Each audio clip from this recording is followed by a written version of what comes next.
হ্যাঁ বন্ধু, তুই শোন, তুই কালামটা খেয়াল রাখবি যাতে মিতুর সাথে দেখা না করতে পারে। বুঝছস কি বললাম? তোর মনে থাকবো তো নাকি? আরে বেটা বন্ধু, মনে থাকবো না কি কস না কস। আমি মিতুকে ভালোবাসি, মিতু শুধু আমার। বন্ধু দেখ, কালামও আইতেছে দেখ। আমরা ওর কথা বলতে না বলতে আয় পড়ছে, হাজির হয়ে গেছে।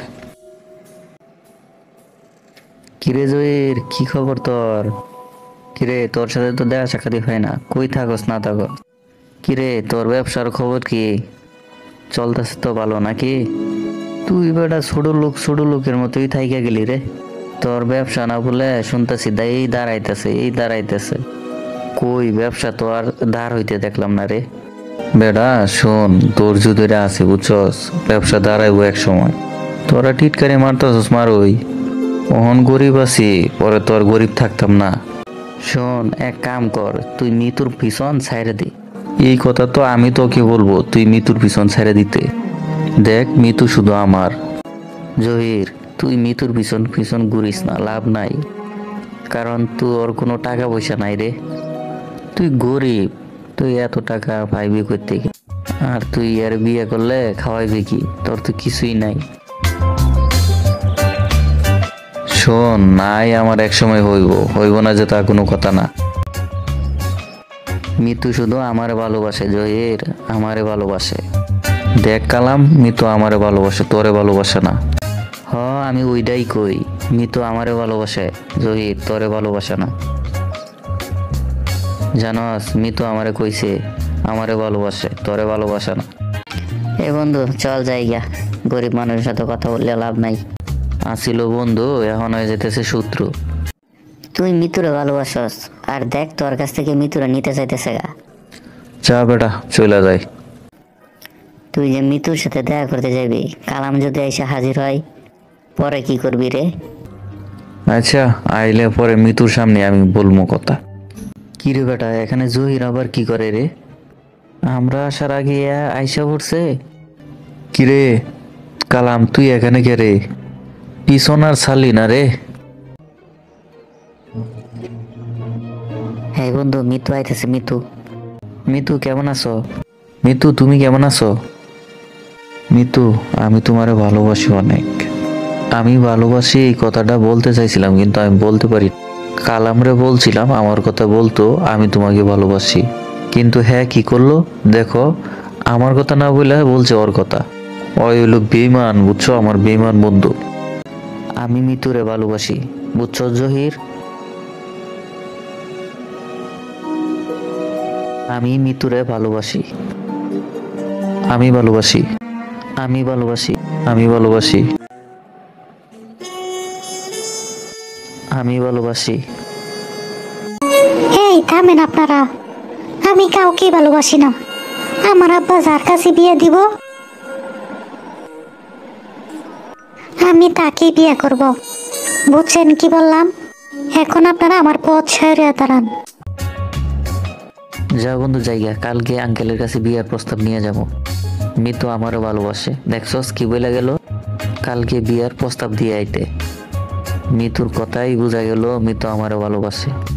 তোরে ভালোবাসে না রে জহির, তোরে ভালোবাসে না। হ, দেখুন যে ও সময় এলি কারে ভালোবাসে।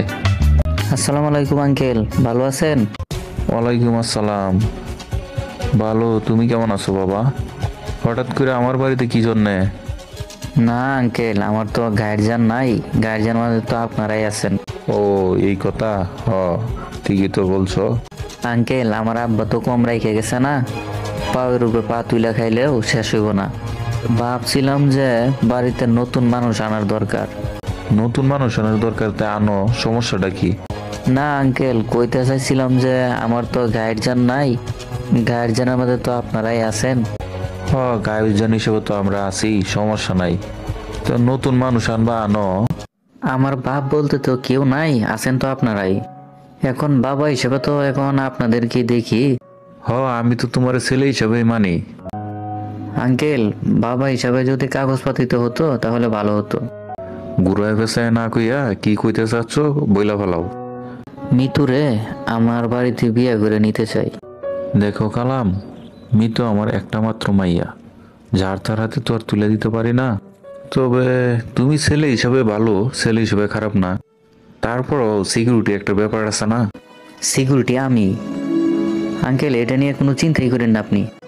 তোমার নিয়ে তো আমার কোনো টেনশন নাই, তুমি তো ছেলে ভালো, সবই আমি জানি। কিন্তু তুমি কাবিন কত দিতে পারবা?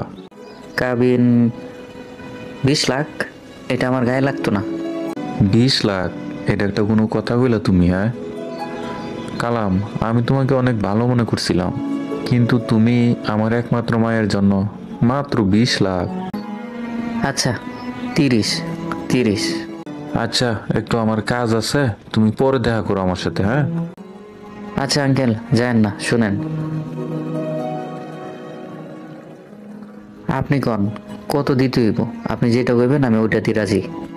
তুমি যখন এত জোরাজুরি করতেছো, 65 লাখ টাকা দিতে পারলে আমি ভেবে দেখতে পারি। আমার কোনো সমস্যা নাই, 65 তো আমি দিলাম। টাকাটা কিন্তু হ্যান্ড ক্যাশ দিতে হইব, বুঝছো তো? দিতে পারবা তো নাকি? দিলাম, কোনো সমস্যা নাই, দিলাম। বাইরে দাঁড়ায় আছো কে জামাই বাবুজি? ভিতরে আসো, ভিতরে। আব্বা যাইগা, আরেকদিন মিতুর সাথে দেখা করবো না। ইস, ভুলে আব্বা মুখ দিয়ে চলে আইছে। আরে তুমি এখন তো আমাকে আব্বাই ডাকবা এখন থেকে, তাই না?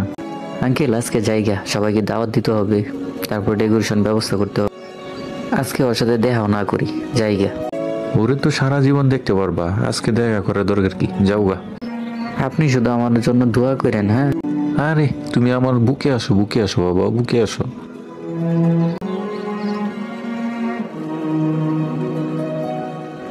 আচ্ছা আব্বা, জায়গা, হ্যাঁ আমি আজকে জায়গা, আজকে দেখা না করি, হ্যাঁ? এই বেটা শোন, তুই কি বল, তুই যে লাভ দিয়া রাজি হয়ে গেলি, আর তুই 65 লাখ টাকা কই থেকে দিবি কাবিন? তোর তো ভারী ভিড়ে বেসলেও ওই 70-80 লাখ টাকা হবে না। শোন, আমি যদি মৃত্যুরে পাইয়া নিঃস্ব হয়ে যাই, তারপর আমার কোনো সমস্যা নাই। আরে বেটা শোন, সবই যদি বেচা দেস, তাহলে মৃত্যুরে আই না খাওয়াবি কি রে? আর এই সুখের সময় কি জন্য দুঃখের বেন বাজাইতেছস? আসসালামু আলাইকুম চাচা। ওয়ালাইকুম আসসালাম। চাচা, আপনার সাথে আমার একটু সরাসরি কথা আছে। বলো, কি বলবো বাবা? চাচা, আমি আপনার মাইয়া মিতুরে বিয়ে করতে চাই। তুমি ছেলে ভালো, ভদ্র ছেলে, কিন্তু মিতুর বিয়ে তো ঠিক হয়ে গেছে, কালামের সাথে বিয়া ঠিক হয়ে গেছে, তাও আবার 65 লাখ দেন মোহর। কেমন বাবা আপনি? দুনিয়াতে কি পুলার অভাব ছিল? কালামের মতো পুলা একটা ফাউল, ওর সাথে বিয়ে ঠিক করছেন আপনি? এর লগে বিয়ে দিলে তো আপনার মায়ের জীবন নষ্ট হয়ে যাব। রাস্তাঘাটে মিতুরে ডিস্টার্ব করে, মাঝে মাঝে মনে করে গিয়ে ওরে চড়াই, বুঝছেন? আপনি তো আমার ব্যবসা সম্পর্কে জানেন, এখন একটু খারাপ যাইতেছে, কিন্তু কয়েকদিন পরে আমার ব্যবসা ঘুরে যাইব। আমার বিশ্বাস ব্যবসা ঘুরবে। একটা ভালো কাস্টমার পাইলে দেখবেন টাকা আর টাকা, তখন মানছে আপনারা কইব 20 টাকার জামাই। কিন্তু তোমার যে ব্যবসার যে অবস্থা, অনেক দিন ধরে শুনতেছি ব্যবসা দাঁড়াইবো দাঁড়াইবো, কিন্তু ব্যবসা তো আর দাঁড়ায় না তোমার। আমি শুনি যেখানেই যাই, এর কাছ থেকে তুমি টাকা ধার নাও। ঠিক আছে, তুমি ভদ্র ছেলে। দেখো জহির, আমার মা মরা একটা মেয়ে, আমি তো আর যার তার হাতে তুলে দিতে পারি না। চাচা, আমার ব্যবসা কিন্তু এখন মোটামুটি ভালোই চলতেছে, আরো ভালো চলবে, কয়টা দিন সময় দেন আমাকে। আচ্ছা, যেহেতু তুমি 20 টাকার কথা বইলা ভালছো, তাহলে তো তোমাকে একটা সুযোগ দিতেই হয়। তুমি যদি 1 মাসের ভিতরে 1 কোটি টাকা দেনমোহর হিসাবে আমাকে দিতে পারো, তাহলে আমি তোমার সাথে মিতুর বিয়ে দিতে পারি। 1 কোটি টাকার জন্য সময় কিন্তু খুবই কম, টাকা হাতে পাইলে আমি মিতুরে তোমার হাতে তুলে দিব। আমি এই যে এখানে খাড়ায় বইলা যাইতেছি, আমি 1 মাসের মধ্যে 1 কোটি টাকা আপনার হাতে দিয়া আমি মিতুরে বিয়ে করে নিয়ে যাব। আব্বা, এগুলা কি করতেছো তুমি? কি করতেছিস মা? আমি কি বাজারের পূর্ণ? আমাকে এত টাকা খরচ করে পড়াশোনা করাইছো কি জন্যে? অশিক্ষিত রাখতা, তাহলে তো আমি জানতাম না, বুঝতাম না। তোমার মতো করে তুমি বিয়ে দিতা। দেখ রে মা, তোর ভালো মন্দ সব দেখার তো দায়িত্ব আমার, তোর মাও তো নাই, সব কিছু তো দেখার দায়িত্ব আমারই, বুঝতে হবে তো তোর।